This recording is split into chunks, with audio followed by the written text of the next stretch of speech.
তারা হাউ মাউ খাও, ভূতের গন্ধ পাও, এবার তোকে খাবো।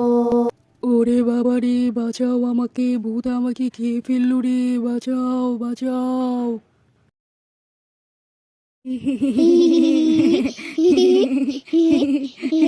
ভয় পেয়েছি সে, খুব মজা হয়ে।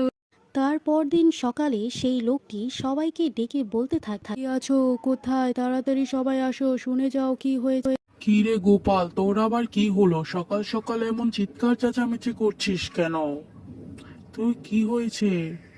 কাল আমি যখন ওই পুরনো বাড়ির সামনে দিয়ে কাজ করে রাতে বাসায় ফিরছিলাম, হঠাৎ আমার সাথে এক অদ্ভুত ঘটনা ঘটল।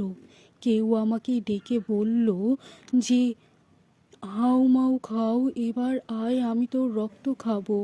আমার মনে হয় সেই পুরনো রাক্ষস আবার ফিরে এসেছে। এবার আমাদের কি হবে বলো? কি করব আমরা এবার? কি বলছিস রে গোপাল? এমন হলে আমাদের গ্রামের কি হবে? আবারও দেখি ভূতের উৎপাত শুরু হয়ে। এবার বুঝি আমাদের গ্রামটা আর রক্ষে পাবে না এই রাক্ষসের হাত থেকে। গ্রামটার এবার কি হবে?